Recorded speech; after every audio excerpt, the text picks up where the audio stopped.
ایک جہاز میں ایک مالدار عورت سفر کر رہی تھی۔ اس کے ساتھ والے سیٹ پر ایک بوڑھا غریب شخص بھی بیٹھا تھا۔ اس شخص کی طرف سے عورت کو کسی بھی قسم کا تکلیف نہیں تھا، مگر اس عورت نے جہاز کے فلائٹ اٹینڈنٹ لیڈی کو بلایا اور اسے کہا کہ مجھے جہاز میں کوئی اور سیٹ دے دو، مجھے اس منحوس بوڑھے آدمی کے ساتھ نہیں بیٹھنا ہے۔ آدمی بیچارہ شریف تھا۔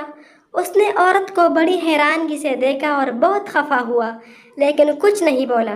فلائٹ لیڈی نے جب عورت کی بلا وجہ ایسا رویہ دیکھا تو اسے بھی عجیب لگا۔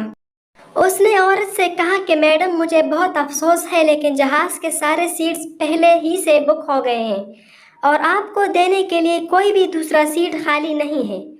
لیکن عورت ضد کرتی رہی کہ مجھے اس غریب شخص کے ساتھ ایک پل بھی نہیں بیٹھنا ہے۔ جہاز کے سارے مسافر بھی اس طرف متوجہ تھے اور بوڑھا آدمی بیچارہ کافی بے عزتی محسوس کر رہا تھا۔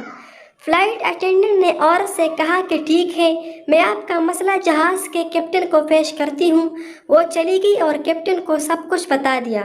کیپٹن نے یہ سن کر کچھ دیر کے لیے سوچا اور پھر ایک منصوبہ بنا کر فلائٹ لیڈی کو کان میں بتایا کہ جاؤ ایسا ہی کرو۔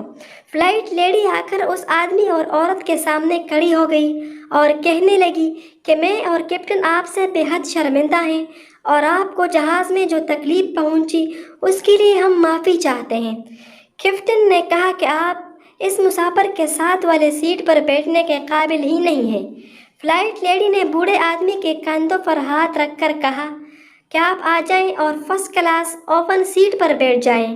جہاز کے مسافروں نے یہ سن کر زوردار تالیاں بجائیں اور اس شخص نے اپنے آنسو بھرے آنکھوں کے ساتھ سب کا شکریہ ادا کیا اور عورت شرمندہ اور ملامت اپنے سیٹ پر اکیلی بیٹھی رہ گئی۔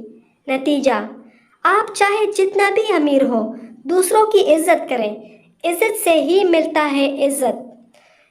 عزت سے ہی عزت ملتا ہے، نہ کہ پیسوں سے۔ امیر وہ ہوتا ہے جس کا دل بڑا ہو۔ پیسہ تو آنے جانے کی چیز ہے۔